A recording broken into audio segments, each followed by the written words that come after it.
Kita akan mulai kisah yang pertama, yaitu dari kisah Ummu Sulaim.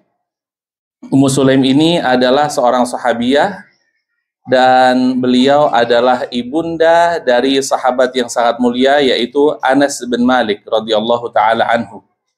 Dahulu Ummu Sulaim menikah dengan ayahandanya Anas, yaitu Malik, dan setelah itu menikah lagi dengan Abu Talhah. Di antara kisah yang sangat menakjubkan yang bisa kita ambil pelajaran dari kisah Ummu Sulaim radhiyallahu taala anha, yaitu kesabarannya.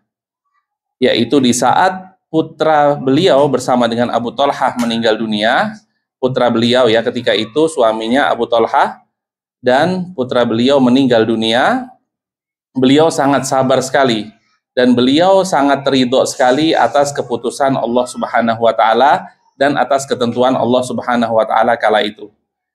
Diriwayatkan oleh Anas bin Malik yang merupakan putra dari beliau radhiyallahu taala anhu, bahwasannya diriwayatkan dan kisah ini ada di dalam Sahih Muslim.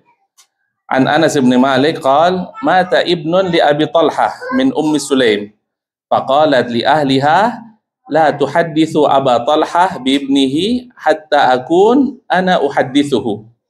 Qal faja faqarrabat ilaihi asha'an fa'akala wa syarib. Faqal thumma tasanna'tu lahu ahsana ma kana tasna'u qabla dhalik. Fawaqa'a biha. Falamma ra'at annahu qad syabi'a wa asaba minha qalat ya Aba Talhah ara'aita law anna qauman a'aru 'ariyatahum ahla baitin fa talabu 'ariyatahum alahum an yamna'uhum? Qala la. Qalat fahtasib ibnak. Qal faghadib wa qal taraktini hatta tatallaqt thumma akhbartini bibni fantalaqa hatta ata Rasulullah sallallahu alaihi wasallam fa akhbarahu bima kan faqala Rasulullah sallallahu alaihi wasallam barakallahu lakuma fi ghabiri lailatikuma. Qal fahamalat. Ada sebuah hadis dari Anas bin Malik radhiyallahu taala anhu bahwasanya ia menceritakan tentang putra dari Abu Talhah dan Ummu Sulaim yang meninggal dunia. Ummu Sulaim berkata kepada seluruh keluarganya, jangan ada yang ngasih tahu Abu Talhah tentang anaknya yang meninggal dunia sampai aku sendiri yang memberitahukannya. Kemudian diceritakan bahwa ketika Abu Talhah pulang, istrinya Abu Talhah yaitu Ummu Sulaim menawarkan kepadanya makan malam. Suaminya pun menyantap makan malam tersebut hingga kenyang. Kemudian Ummu Sulaim pun berdandan cantik ketika malam hari itu, yang mana ia belum pernah berdandan secantik itu. Dan akhirnya setelah Abu Talhah melihat paras istrinya atau melihat paras Ummu Sulaim, maka ia pun menggauli Ummu Sulaim. Ketika Ummu Sulaim melihat suaminya telah puas dan telah menyalurkan hasratnya, ia pun berkata, wahai Abu Talhah, wahai suamiku, bagaimana pendapatmu jika ada seseorang yang meminjamkan sesuatu kepada orang lain, lalu suatu saat mereka meminta agar sesuatu tersebut dikembalikan? Bagaimana menurut kamu, wahai suamiku? Maka Abu Talhah menjawab, ya kalau seperti itu berarti harus dikembalikan. Kemudian Ummu Sulaim berkata, bersabarlah dan berusahalah meraih pahala atas kematian putramu. Bayangin ya, Ummu Sulaim tidak langsung memberitahukan meninggalnya putra beliau kepada suaminya, namun beliau menunggu dulu untuk agar Abu Talhah bisa makan dulu, bisa menggauli dirinya, bisa semuanya terselesaikan. Abu Talhah ngamuk dong, marah ketika itu, kemudian berkata, kenapa nggak bilang dari awal? Kenapa engkau membiarkan aku nggak tahu kalau anakku meninggal sampai aku berjanabah? Baru setelah itu baru kau mengabariku. Kenapa seperti itu? Kenapa nggak dari awal aja? Kemudian Abu Talhah mengkonsultasikan hal tersebut kepada Rasulullah Shallallahu Alaihi Wasallam dan mengabarkan apa yang terjadi pada beliau Shallallahu Alaihi Wasallam. Apa respon dari Rasulullah Shallallahu Alaihi Wasallam? Respon Rasulullah Shallallahu Alaihi Wasallam sangat tenang sekali, dan Rasulullah Shallallahu Alaihi Wasallam pun mendoakan, barakallahu lakuma fi ghabiri lailatikuma. Semoga Allah Subhanahu Wa Taala memberkahi kalian berdua dalam malam kalian tersebut, yaitu ketika Abu Talhah menggauli istrinya yaitu Ummu Sulaim. Akhirnya Allah Subhanahu wa taala takdirkan Ummu Sulaim untuk hamil lagi dan mempunyai anak dan diberi nama Abdullah. Dan hadis ini diriwayatkan oleh Muslim di dalam Sahih Muslim, hadis nomor 2144.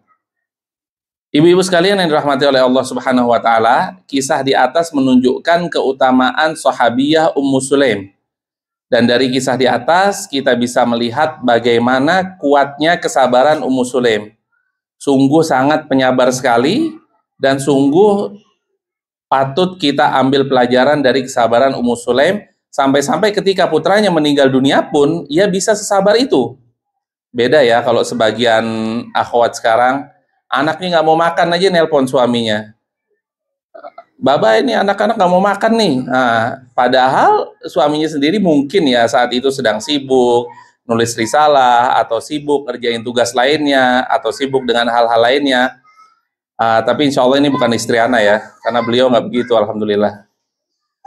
Kemudian ibu-ibu sekalian yang dirahmati oleh Allah Subhanahu wa taala, Ummu Sulaim ketika mendapatkan musibah kala itu, ia tetap melayani suaminya seperti biasa. Bahkan ia pun berdandan begitu istimewa di hadapan suaminya demi memuaskan suaminya di ranjang ketika itu, padahal anak beliau meninggal dunia.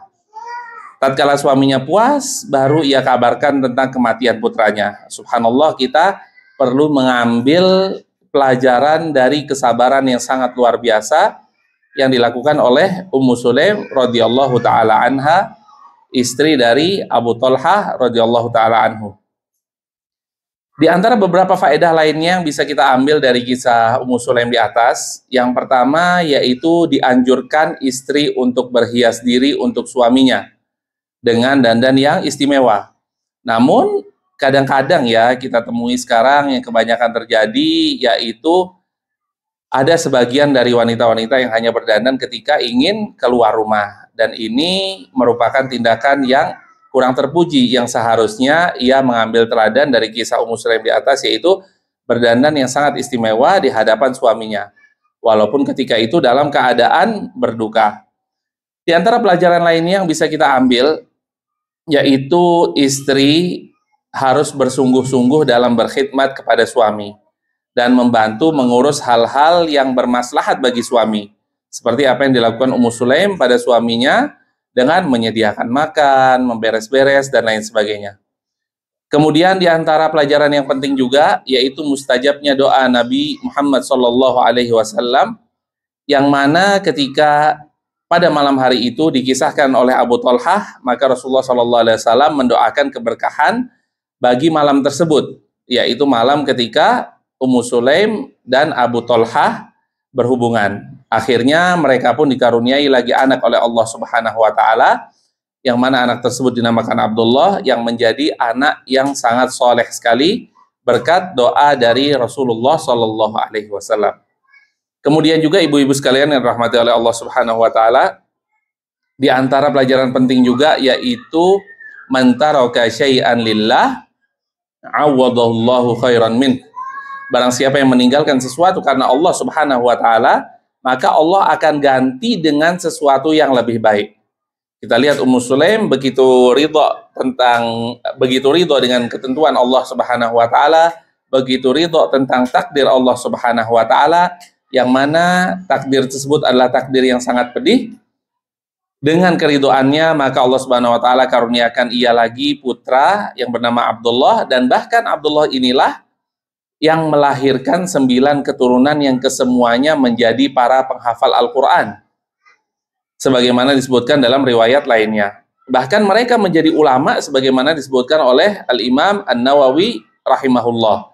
Jadi sangat luar biasa buah dari kesabaran Ummu Sulaim, dan sesuai dengan sabda Rasulullah SAW, man taraka syai'an lillah awadahullahu khairan min. Barang siapa yang meninggalkan sesuatu karena Allah Subhanahu wa taala, ia mau bersabar, ia mau berihtisab kepada Allah Subhanahu wa taala, maka Allah gantikan dengan yang lebih baik. Kemudian di antara pelajaran yang penting yaitu disunnahkan atau kita hendaknya, dan ini merupakan sunnah, yaitu untuk ridho kepada takdir Allah Subhanahu wa taala, walaupun takdir tersebut takdir yang sangat pedih.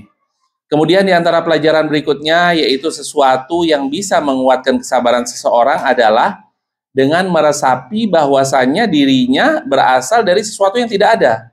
Kita semua ini berasal dari sesuatu yang tidak ada. dan manusia adalah milik Allah Subhanahu wa taala. Yang manusia miliki saat ini hanyalah titipan dari Allah Subhanahu wa taala yang suatu waktu bisa diambil oleh Allah Subhanahu wa taala. Kemudian di antara hal berikutnya yaitu disunahkan memberi nama yang baik untuk anak, dan sebaik-baiknya nama adalah Abdullah. Dan juga pelajaran yang dapat kita ambil lagi yaitu hendaknya kita memberi kabar kematian kepada orang lain dengan lemah lembut. Jadi tidak dikagetkan namun dengan lemah lembut.